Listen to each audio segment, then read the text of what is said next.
So ఇప్పుడు ఎక్కడ చూసినా ఎయిర్‌పోర్ట్స్‌లో గందరగోళ వాతావరణం ఏర్పడింది.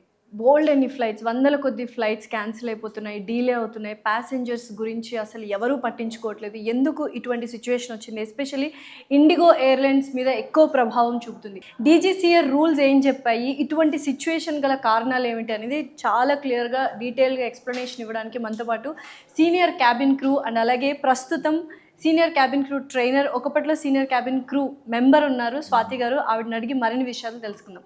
నమస్కారం స్వాతి. నమస్కారం. స్వాతి గారు, అసలు ఏం జరుగుతుంది? ఇండిగో ఫ్లైట్స్ వందల కొద్దీ క్యాన్సిల్ అయిపోతున్నాయి. అసలు ఎక్కడ ప్రాబ్లమ్ స్టార్ట్ అయింది? డీజీసీఏ రూల్స్ ఎప్పటి నుంచో ఉన్నాయి, 2 years ముందు నుంచే ఇవి ఉన్నాయి అన్నారు. యాక్చువల్ ప్రాబ్లం ఏంటి? యాక్చువల్లీ అండి, ఇక్కడ flight duty time, flight time అనే ఒక 2 ఉంటాయండి. నార్మల్గా like night shift, day shifts ఎలాగ నార్మల్గా అందరికీ ఉంటాయి, అలానే మాకు కూడా ఉంటాయి. మా రూల్స్ ఏంటంటే డీజీసీఏ సెట్ చేస్తుంది ఇన్ ఇండియా. సో ఈ రూల్స్ సెట్ చేసేటప్పుడు రివైజ్డ్ కూడా చేస్తుంటారండి, according to number of accidents జరగడం కావచ్చు, దాన్ని ఇన్వెస్టిగేషన్స్లో ఏమన్నా గ్లిచెస్ కనిపించినప్పుడు, బికాస్ రెస్ట్ పీరియడ్ వల్ల ఏదైనా యాక్సిడెంట్ జరుగుతున్నాయి అనిపించినప్పుడు ఏమవుతుందంటే రివైజ్ చేస్తారు. అలా ఏం జరిగింది అంటే in Jan to March 2024 in between that, so revise చేశారు రూల్స్ అనేవి. రూల్స్ రివైజ్ చేసిన తర్వాత సర్క్యులర్స్ అనేటివి ఎయిర్లైన్స్కి పంపించారు. అసలు ఏం రూల్స్ అవి? ఇప్పుడు ఎందుకు అంతగా ఎఫెక్ట్ అవుతుంది? సో ఇది ఫ్లైట్ డ్యూటీ టైం అంటే ఇంతకు ముందు లాగా కాకుండా ఇంకా దీన్ని పెంచారండి. మాకు flight duty time, flight time అని ఒక 2 ఉంటాయండి. ఫ్లైట్ డ్యూటీ టైం అంటే మీ సైన్ ఇన్, సైన్ ఆఫ్ ఉంటుంది, మాకు సైన్ అవుట్ ఉంటుంది. ఫ్లైట్ టైం ఏంటంటే ఫ్లైట్లో మేము స్టార్ట్ అయినప్పుడు, అంటే చోక్స్ ఆఫ్ చోక్స్ అని అంటామండి. అంటే flight almost like take off and landing time, exactly push back time అనొచ్చు. సో ఈ టైంని మేము కన్సిడర్ చేస్తాం ఫ్లైట్ టైంగా. దీంతో పాటు బఫరింగ్ టైం ఒక 15 minutes యాడ్ ఆన్ అవుతుంది. This is the thing. ఇది ఏంటి అంటే ఇన్ ఏ డేలో మేము 8 hours కంటే ఎక్కువ ఫ్లై అవ్వకూడదు అనేది ఒకటి ఉంటుంది మాకు. అలానే పైలట్స్ కూడా ఉంటుంది. సో ఇది ఏమవుతుంది అనేసి అంటే మళ్ళీ దీంట్లో ల్యాండింగ్స్ కూడా ఉంటాయి. ఎన్ని టేక్స్ ఆఫ్ చేయొచ్చు, ఎన్ని ల్యాండింగ్స్ చేయొచ్చు పర్ డే అనేది. 6 టేక్ ఆఫ్, 6 ల్యాండింగ్స్ చేయొచ్చు మాక్సిమం, ఇంకా అంతకంటే చేయకూడదు అనేది. సో దీన్ని ఏమవుతుంది అనేసి అంటే ల్యాండింగ్స్ పెరిగేసరికి, ఒకవేళ లెటర్స్ 11 hours ఆఫ్ ఫ్లైట్ ఉంది అనుకుంటే దానికి మళ్ళీ రెస్ట్ పీరియడ్ మారుతుంది అనమాట. మాక్సిమం ఇన్ ఏ డే ఇన్ని అవర్సే చేయాలి, దానికంటే ఎక్కువ చేయకూడదు అని ఒక రూల్ ఉంటుంది. By any chance out of control situation వచ్చింది, నాట్ ప్లాన్డ్ అయితే చేయకూడదు, అవుట్ ఆఫ్ కంట్రోల్ వస్తే అప్పుడు డీజీసీని స్పెషల్ పర్మిషన్ తీసుకుని ఆ పర్టికులర్ డేకి మాత్రం అవర్స్ అనేటివి 1 hour ఎక్స్టెండ్ చేసుకోవచ్చు. ఇప్పుడు దాన్ని రివైజ్ చేశారు. ఇంతకుముందు వీక్లీ 1 off ఉండేది అనమాట. Every 7th day should be of, ఇది మ్యాండేటరీ. ఇప్పుడు ఏం చేశారు అనేసి అంటే 6th and 7th day కూడా ఆఫ్ ఉండాలి, అంటే 48 hours. కొత్త రివైజ్డ్ రూల్. ఇంతకు ముందు 24 hours ఉండేది, ఇప్పుడు అది కాస్త 48 hours అయింది. సో నైట్ ల్యాండింగ్స్ కూడా ఇంతకు ముందు ఉన్న దానికంటే తగ్గించేశారు. ఇప్పుడు 2 night ల్యాండింగ్స్ కంటే ఎక్కువ చేయకూడదు అనే రూల్. ఇలా చాలా రూల్స్ మార్చడం వల్ల ఏమైందంటే number of pilots, number of cabin crews ఎక్కువ కావాల్సి వస్తుంది ఎయిర్లైన్స్. సో ఇప్పుడు ఏమవుతుందంటే ఎయిర్లైన్స్ది తప్పనడానికి ఏం లేదు, ఎందుకంటే వాళ్ళకు కూడా మళ్ళీ కొత్త క్రూని రిక్రూట్ చేసుకోవాలి, కొత్త క్యాప్టెన్స్ రిక్రూట్ చేసుకోవాలి, వాళ్ళ లైసెన్సింగ్కి వెళ్ళాలి. 2024లోనే ఈ రివైజ్డ్ రూల్స్ వచ్చాయి కదా. This is like what I seen in the website, like DGCA official website లో this is the date. Exact గా ఎయిర్లైన్స్ కి ఎప్పుడు నోటిఫికేషన్ వెళ్ళింది అనేది even I don't know this. So ఆ నోటిఫికేషన్ వచ్చిన తర్వాత వీళ్ళకి మళ్ళీ phase 1, phase 2 అనేసి ఒక 2 ఇచ్చారు. సో phase 1లో ఈ పార్టీకి ఇంత రూల్స్, దెన్ phase 2 వచ్చేసరికి నవంబర్కి అంతా ఇదంతా అప్లికబుల్ అవ్వాలి అనేది ఒకటి ఇచ్చారు. సో అక్కడ at least as of my knowledge this is what. So ఇది ఇంకా ఏమవుతుందంటే ఇప్పటికి ఇంకా పైలట్స్ రెడీగా ఉండకపోవడం, దీనివల్ల ఇష్యూ రావచ్చు. అసలు పైలట్స్ ట్రైనింగ్, మళ్ళీ రిక్రూట్మెంట్, యాక్చువల్గా ఏంటంటే స్టాఫ్ షార్టేజ్ అని చెప్తున్నారు. స్టాఫ్ అంటే ఇంతకు ముందు షార్టేజ్ లేదు, ఇప్పుడు ఏమైంది ఈ రూల్స్ వల్ల ఏమవుతుంది అనేసి అంటే ఇంకా ఎక్స్ట్రా నెంబర్ ఆఫ్ స్టాఫ్ కావాల్సి వస్తున్నారు, like pilots and crew extra కావాల్సి వస్తుంది. బట్ ఇది సేఫ్టీ వైజ్ చూసుకున్నట్లయితే పైలట్స్కి అండ్ క్యాబిన్ క్రూకి అండ్ క్యాప్టెన్స్ వీళ్ళందరికీ కూడా రెస్ట్ అనేది వెరీ ఇంపార్టెంట్ కదా. ట్రూలీ సేఫ్టీ వైజ్ చూసుకుంటే this is the best choice అండి, ఎందుకంటే ప్యాసింజర్స్కి ఇది చాలా బెస్ట్. దీనివల్ల ఏమవుతుంది, ఎక్కువ ఎంప్లాయ్మెంట్ పెరుగుతుంది, 1 అది కూడా ఒక రకంగా మంచిదే. అండ్ 2 ఏమవుతుందంటే ప్యాసింజర్స్ కూడా సేఫ్టీ వైజ్ ఇంకా బెటర్ అవుతుంది, ఎందుకంటే క్యాప్టెన్స్ క్రూ ఇంకా రెస్ట్ పీరియడ్ ఎక్కువ అయ్యేసరికి వాళ్ళు రెస్ట్ తీసుకొని ప్రాపర్ గా వస్తారు కాబట్టి వాళ్ళ బ్రెయిన్ అనేది ఎఫెక్టివ్ గా వర్క్ అవుతుంది. సో ఇక్కడ డీజీసీ ఎప్పటి నుంచో కూడా ఏమవుతుంది అనేసి అంటే ఖచ్చితంగా రెస్ట్ పీరియడ్ ఉండాలి అంటే ఉండాలి గ్యారంటీ. దీంతో పాటు ఏమవుతుంది, మాకు BHX అని కూడా ఉంటాయండి. ఫ్లైట్ కి ముందు బ్రెత్ అనలైజర్ టెస్ట్ ఉంటుంది, like drunk and drive test లాగానే మాకు కూడా చేస్తారు. మాకు పైలట్స్ కి, క్రూకి ఇద్దరికి చేస్తారు. దీంట్లో కూడా ఏదైనా వస్తే గ్రౌండింగ్ ఉంటుంది, first warning, second warning, third time అయితే out of the job, complete licence cancel అవుతుంది. ఫస్ట్ వార్నింగ్ కూడా లైక్ 3 months ఆఫ్ గ్రౌండింగ్ ఉంటుంది మాకు, క్యాప్టెన్ కి ఇంకొంచెం డిఫరెంట్ గా ఉంటుంది. దీనివల్ల ఏమవుతుంది అనేసి అంటే ఎవరు లైట్గా ఏది తీసుకోరు. ఫ్లైట్ డిలేస్ అని ప్యాసింజర్స్ అంటారు కానీ అండి, ఫ్లైట్ డిలేస్ అంటే వెదర్ కండిషన్స్ వల్ల అవుతాయి, ఫ్లైట్లో ఏదైనా చిన్న ఇష్యూ ఉండడం వల్ల జరుగుతుంది. చాలా లెస్ థింగ్స్లో క్రూ కానీ క్యాప్టెన్ ఇష్యూ వల్ల కూడా జరగచ్చు, కానీ అది లైక్ 0.001%. ఎందుకంటే బ్యాకప్ క్రూ ఉంటారు, బ్యాకప్ క్యాప్టెన్స్ కూడా ఉంటారు. కానీ ఇప్పుడు ఏమో జరిగింది అంటే ఆల్ ఆఫ్ ఎ సడన్ ఈ రూల్స్ చేంజ్ అవ్వడం వల్ల ఇంకా ఎయిర్లైన్స్కి టైం సరిపోవడం లేదు. రిక్రూట్ చేసుకోంటారు అని కాదు, కానీ అవైలబిలిటీ కూడా ఉండాలి కదండి. క్రూ అంటే దొరుకుతారు, pilots is not easy to find కదా. So on top of that ఇక్కడ ఏంటంటే పైలట్ ఒకరు సీనియర్ కెప్టెన్ ఉండాలి, ఒకరు జూనియర్ ఎఫ్ఓ ఉండాలి. ఎఫ్ఓస్ అంటే ఫ్రెషర్స్ని తీసేసుకోవచ్చు, కానీ పైలట్స్ని ఫ్రెషర్స్ని తీసుకోవడం కుదరదు. కానీ మీరు చెప్తుంది చాలా రూల్స్ అండ్ రెగ్యులేషన్స్ ఉన్నాయి, ఇది ఎవరి తప్పిదము కాదు, but it just happened. But ఇక్కడ ఎక్కువ సఫర్ అవుతుంది ప్యాసింజర్స్. చాలా మంది తిట్టుకుంటుంది ఎస్పెషల్లీ ఇండిగో ఎయిర్లైన్స్, ఎందుకంటే వందల కొద్ది ఫ్లైట్స్ లో ఎక్కువ మంది ప్రిఫర్ చేసేది ఇండిగో. సో ఈ ప్రాబ్లం ఎలా సాల్వ్ అవుతుంది, ఎప్పుడు సాల్వ్ అవుతుంది? ప్రాబ్లమ్ ఇండిగోతో ఎందుకు అవుతుంది అనేసి అంటే ఇండిగో నెంబర్ ఆఫ్ ఫ్లైట్స్ ఎక్కువైపోయాయి. సో రిక్రూట్మెంట్స్ ఎంత ట్రై చేస్తే first officers I don't think it will be a problem, they might have recruited. కానీ క్యాప్టెన్స్ దగ్గర ఇష్యూ వస్తుంటుంది. క్యాప్టెన్స్ రిక్రూట్ చేయాలన్నా they should be available. Senior captains available ఉంటేనే recruit చేయగలరు. అందుకే ఇష్యూ వచ్చిందని నేను అనుకుంటున్నానండి. అకార్డింగ్ టు అంటే ఎయిర్ ఇండియా వాళ్ళు కూడా క్యాన్సిల్ చేసేసారు యాక్చువల్గా, తిరుపతి టు హైదరాబాద్ ఈ ఫ్లైట్స్ అన్నీ క్యాన్సిల్ చేసేసారు. బట్ ప్యాసింజర్స్ బాగా ఇబ్బంది పడిపోతున్నారు, ఒకరిని చాలా మంది బ్లేమ్ చేస్తున్నారు, ఇక్కడ ఎవరి తప్పిదము కాదు అంటున్నారు. బట్ ఎలా దీన్ని సెటిల్ చేయొచ్చు, ఆ ఇష్యూ ఎలా సాల్వ్ అవుతుంది? సెటిల్ చేయడం ఇప్పుడు ఒకవేళ సెటిల్ చేసేది అంత ఈజీ అయితే క్యాన్సిల్ చేసుకోరు. ఎందుకంటే ఒక ఎయిర్లైన్స్ ఇండిగో అనేది నార్మల్గా అకార్డింగ్ టు మై నాలెడ్జ్ ఎక్కువ మంది ఎందుకు చూస్ చేసుకుంటారు అనేసి అంటే on time performance mainly and cheapest flights to. ఈ రెండింటికి వాళ్ళు కూడా వాళ్ళ నేమ్ వెళ్ళాలని ఎవరు అనుకోరు కదండి, వాళ్ళ హ్యాండ్స్ లో కూడా లేదు కాబట్టి జరుగుతుంది. So I don't know how IndiGo is working actually. Maybe వాళ్ళకి క్యాప్టెన్స్ ఇంకా దొరకలేదేమో, దానివల్లే జరుగుతుందేమో. ఈ ప్లాన్స్ అనేది ఫ్లైట్ ప్లానింగ్ అనేది ఎప్పుడో జరిగిపోయి ఉంటుంది ఆల్రెడీ. సో ఆ టైం లోపల పైలట్స్ అనేది దొరకపోవడం కావచ్చు. అండ్ ఇంకొక ప్రాబ్లం ఏమవుతుందంటే అంటే పైలట్స్ కి ఆల్ ఆఫ్ ఎ సడన్ ఏదైనా సిక్ లీవ్స్ అవ్వచ్చు, ఎమర్జెన్సీ లీవ్స్ అవ్వచ్చు.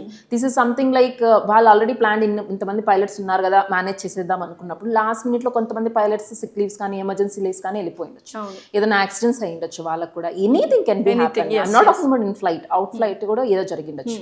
సో దాని వల్ల కూడా వాళ్ళు అన్అవైలబుల్ అయి ఉండొచ్చు, దాని వల్ల కూడా జరగచ్చు. లైక్ ముందుగానే ఎయిర్లైన్స్ ప్లాన్ చేసుకోండొచ్చు కదా అనడానికి ఎయిర్లైన్స్ కూడా బ్లేమ్ చేయడానికి లేదు ఇక్కడ. At the same time DGCA rules are good.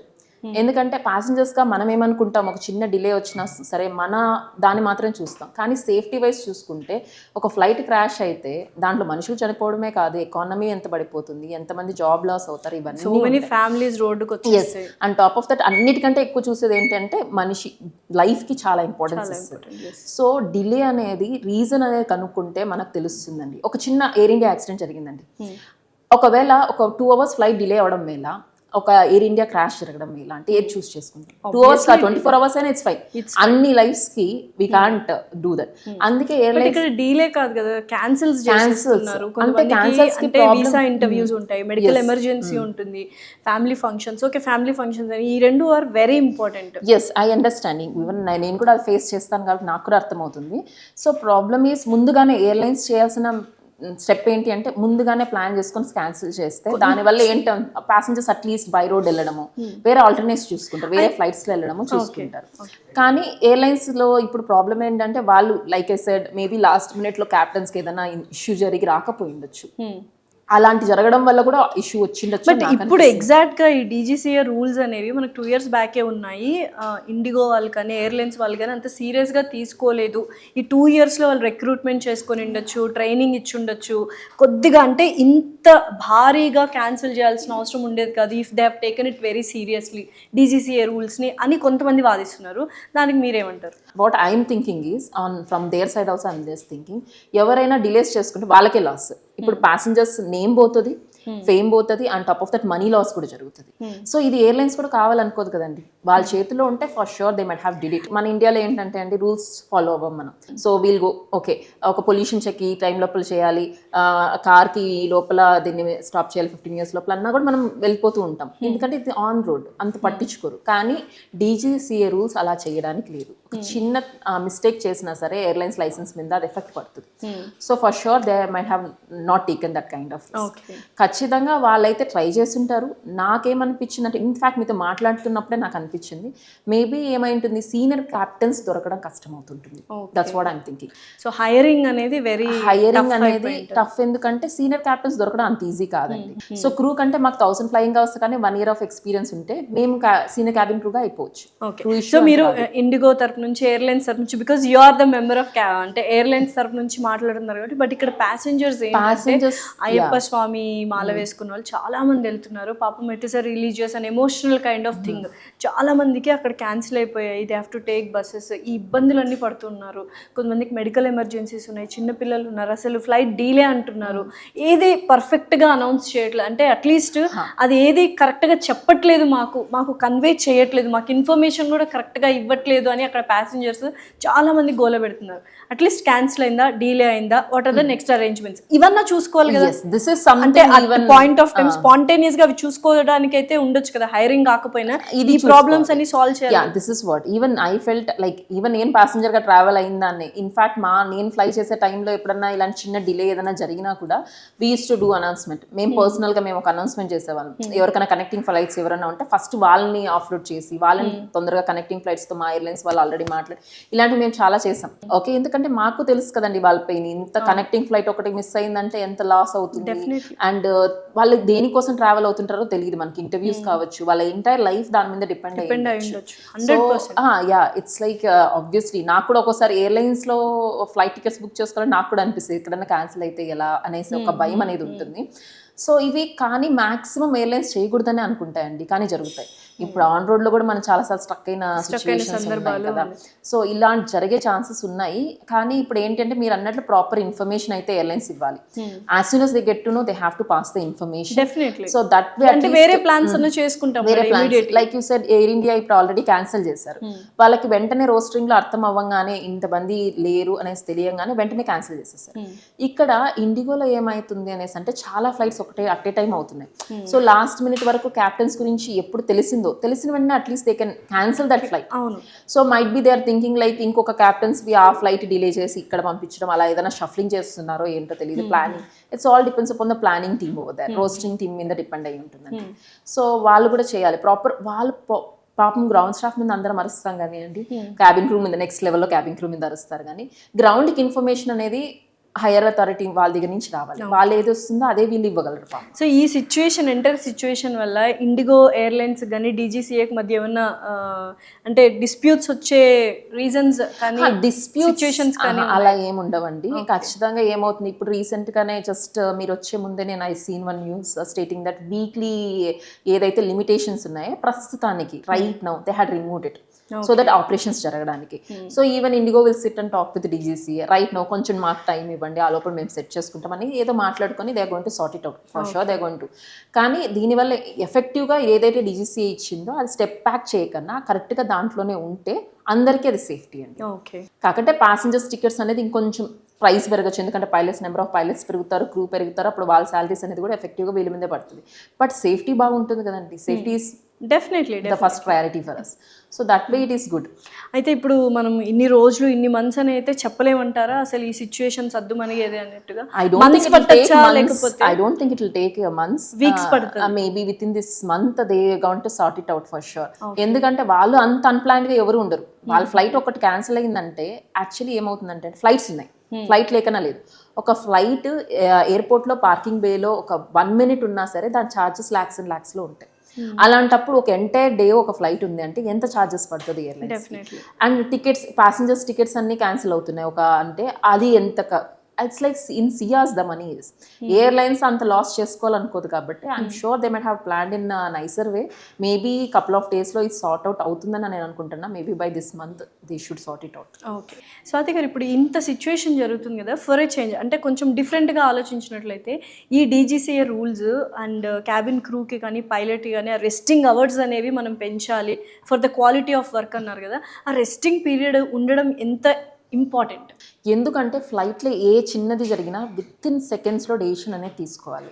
Captains sleep మనమే ఉన్నాం, ఒక నిద్ర ప్రాపర్ స్లీప్ చేసి నెక్స్ట్ డే వచ్చినప్పటికీ మన బ్రెయిన్ వర్కింగ్కి కొంచెం స్లీప్ అట్లీస్ట్ 1 అవర్ డిలేగా మనం పడుకున్నా 1 అవర్ ముందు మనం లేచినా సరే మన మైండ్ అనేది సరిగ్గా వర్క్ అవ్వదు. డెఫినెట్లీ. సో నార్మల్గా ఉన్నప్పుడు ఇట్స్ ఓకే, ఏదైనా చిన్న చిన్న గ్లచెస్ చేస్తాము, but we can rectify it. ఫ్లైట్లో చిన్న గ్లచెస్ కూడా దారి లేదండి. ఒక చిన్న మిస్టేక్ చేస్తే entire flight can collapse. So ఈ రిస్క్ అనేది తీసుకోకూడదు కాబట్టి ఖచ్చితంగా rest period is very very important.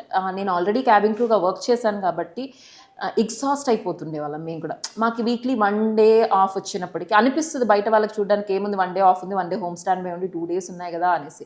కానీ ఏమవుతుందంటే ఫ్లైట్లో యాక్చువల్లీ ఆన్ గ్రౌండ్ మేము వర్క్ చేస్తున్నాము, మేము సాఫ్ట్వేర్స్లో చేస్తున్నాము, ఇంకేదో మీడియాలో చేస్తున్నాం, ఏందో చేస్తున్నాం, ఇక్కడంతా మేము 12 hours చేస్తున్నాం, మేము ఎగ్జాస్ట్ అవ్వడం లేదు, వీళ్ళు ఎందుకు ఎగ్జాస్ట్? That question might. అవును, డెఫినెట్లీ. సో ఆల్రెడీ నేను వర్క్ చేశాను కాబట్టి చెప్తున్నాను. ఫ్లైట్ ఏంటంటే ఆ ప్రెషర్లో ఫ్లై అవుతుంది, అంత హైట్లో ఆ ప్రెషర్లో ఫ్లై అవుతుంది. It's not an pure oxygen which we're inhaling also. And ఆ ప్రెషర్లో ప్యాసింజర్స్ రెస్టింగ్ కూర్చొని ఉన్నారు, crew are not even resting. Okay, as being in to the crew I'm talking. Pilots అనే వాళ్ళు ఎస్ కూర్చొని ఉంటారు, కానీ ఆటో పైలట్ వర్క్ అవ్వలేదంటే మాత్రం వాళ్ళకి ఒక్క సెకండ్ టైం ఉండదు, కనీసం మధ్యలో టీ తాగడానికి కూడా వాళ్ళ దగ్గర టైం ఉంది. ఆటో పైలట్ వర్క్ అవుతున్నంత వరకు వాళ్ళ లైఫ్ అనేది కొంచెం బెటర్ అవుతుంది. ఏదైనా చిన్న గ్లచ్ వచ్చినా ఏదొచ్చినా దాని మీదే ఉండిపోతారు అనమాట. ఫ్లైట్లో మన ఎఫెక్ట్ ఆన్ గ్రౌండ్లో మీరు 1 hour వర్క్ చేయడం, ఫ్లైట్లో లైక్ 10 minutes వర్క్ చేయడం ఒకటి. సో దట్ వే చూసుకుంటే క్రూకి కానీ క్యాప్టెన్స్ కానీ రెస్ట్ పీరియడ్ అనేది పెంచాలి, పెంచితేనే ఇట్ ఈస్ గుడ్. లైక్ అంటే ఇట్స్ నాట్, అందుకే ఆల్కహాల్ తాగి మనం ఆఫీస్కి వెళ్ళకూడదు, ఇది రూల్ అందరి దగ్గర ఉంది. కానీ ఏముంది, నైట్ ఆల్కహాల్ తాగేసి కొంచెం పడుకొని నెక్స్ట్ డే మార్నింగ్ ఆఫీస్కి వెళ్ళిపోతుంటాం, మనం సెట్ అయిపోతాం. మాకు అలా కాదండి, ఎగ్జాక్ట్ 12 hours ముందు, 12 hours ముందు కూడా ఫుల్గా తాగడానికి లేదు, ఏదో ఒక 1 peg 2 peg is fine.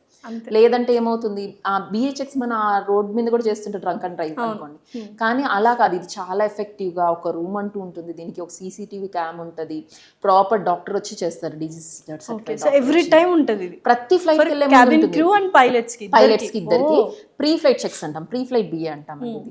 So దీన్ని చెక్ చేసినప్పుడు ఫస్ట్ టైం వచ్చింది అనుకుంటే 15 minutes టైం ఇస్తారు, సెకండ్ టైం ఇది పాజిటివ్ వస్తే ఖచ్చితంగా దాన్ని కన్సిడర్ రికార్డ్స్లో ఉండిపోతుంది, వాళ్ళ లైసెన్స్లో అది మెన్షన్ చేస్తారు. సో క్రూకి అయితే 3 times వచ్చిందంటే ఇంకా out of the job completely. First time వచ్చినప్పుడు 3 months ఆఫ్ గ్రౌండింగ్ ఉంటుంది. సో ఎవరు ఇంత రిస్క్ తీసుకోవాలనుకుంటారు, by many chance like pull out అయ్యారు, హోమ్ స్టాండ్ బై ఉంది అనుకున్నాం అనుకోండి, ఆ రోజు ఫ్లైట్ లేదు కదా, ఏం పుల్ అవుట్ అవ్వము అనుకొని తాగితే అలా కూడా దొరికిన వాళ్ళు ఉన్నారు, రిస్కీ అనమాట. సో కానీ ఇది ఇంత ఎఫెక్టివ్గా ఉంది కాబట్టి. అండ్ ఇంకొకటి వచ్చి అండి యాక్చువల్లీ పోస్ట్ ఫ్లైట్ BA అంటాం, అంటే ఫ్లైట్ అయిపోయిన తర్వాత ఏదైనా ఇన్సిడెంట్స్ జరిగితే మ్యాండేటరీగా చేస్తారు, లేకంటే ఆన్ స్పాట్ ఇన్స్పెక్షన్ లాగా కూడా చేస్తారు. By any chance like international flights fly అవుతున్నారు, ఫ్లైట్ లోపల ఉంది ఆల్కహాల్, కొంచెం తాగుదామని ఎవరైనా తాగారంటే కంప్లీట్గా లైసెన్స్ క్యాన్సిల్, ఇంకా జీవితంలో వాళ్ళు ఫ్లై చేయలేరు. అండ్ టాప్ ఆఫ్ దట్ వాళ్ళ మీద క్రిమినల్ కేసెస్ అనేవి ఉంటాయి. మేము కార్ అంటాం, సివిల్ ఏవియేషన్ రిక్వైర్మెంట్స్ అంటాం, రెగ్యులేషన్స్ అని కూడా కొంతమంది అంటారు, వీటి ప్రకారం రూల్స్ ఉంటాయి అన్నమాట. లైక్ ఏదైనా చిన్న మిస్టేక్ చేసినా there is an incident, pilot అనో ఏదో మూవీ ఉంది యాక్చువల్లీ, అమెజాన్లో ఉంది actually, it's New York one incident had happened actually. So దాంట్లో పైలట్ ఫ్లైట్లో కొంచెం ఆల్కహాల్ తాగినట్లు బట్ ఆ పైలట్ తప్ప ఇంకెవరు ఆ ఫ్లైట్ని అంత బాగా ల్యాండ్ చేసిండలేరు, క్రాష్ ల్యాండింగే, but he saved all the passengers. అందరు ప్యాసింజర్స్ బతికారు, ఇట్స్ క్రాష్ ల్యాండింగ్ బట్ అందరూ బతికారు. బట్ స్టిల్ ఆయన మీద ఎంత ఇన్వెస్టిగేషన్స్ జరిగాయి, ఎలా జరిగాయని you need to watch that movie. So actually అందుకే అంత సీరియస్గా తీసుకుంటారు. సో ఇంటాక్సికేషన్ లాగానే అండి స్లీప్ కూడా, స్లీప్ ప్రాపర్గా ఉంటేనే రెస్ట్ పీరియడ్. అందుకే ఇది లేఅవర్స్లో ఇవ్వడం లేదు, మళ్ళీ హోమ్ టౌన్ మనది హోమ్ బేస్ అంటామండి మేము, ఏదైతే బేస్ అక్కడ మాత్రం 48 hours అనేది కంటిన్యూస్గా పైలట్స్కి రెస్ట్ పీరియడ్ ఇవ్వాలనేది రూల్. ఇప్పుడు 2 days, 1 day కాస్త 2 days అయింది అంటే ఆ 1 day పైలట్స్ అంతా అవైలబుల్ ఉండరు. ఆ 1 day పైలట్స్ అరేంజ్ చేయడం అనేది ఇట్స్ నాట్ ఎన్ ఈజీ, ఎన్ని షెడ్యూల్స్ ఉన్నాయి అంతమందికి, అందుకే ఇష్యూ అవుతుంది. Okay, thank you so much Swathi గారు. సో చూసారు కదండి, యాక్చువల్గా ప్రాబ్లం ఏంటి, సిచ్యువేషన్ ఏంటి, ఆ రెస్టింగ్ పీరియడ్ అనేది ఎంత important for safety, DGCA rules ఎలా పెట్టారు అనేది చాలా కరెక్ట్. అండ్ అలాగే ఇండిగో వాళ్ళకి స్టాఫ్ దొరకలేదు, రిక్రూట్మెంట్ చేస్తున్నారు, బట్ స్టిల్ ఇదంతా ఇట్ జస్ట్ హ్యాపెండ్, ఎవరు ఉద్దేశపూర్వకంగా ఎవరు చేయరు. ఇలా చేస్తే ఎయిర్లైన్స్ వాళ్ళకి కూడా చాలా నష్టం వస్తుంది. కొంచెం ప్యాసింజర్స్ ఓపిక పడితే ఇది కొన్ని వీక్స్లో కానీ విత్ ఇన్ దిస్ మంత్ కానీ రిజాల్వ్ అయ్యే ఛాన్సెస్ ఉన్నాయని చెప్తున్నారు. So thank you so much for watching. Thanks అండి. Thank you.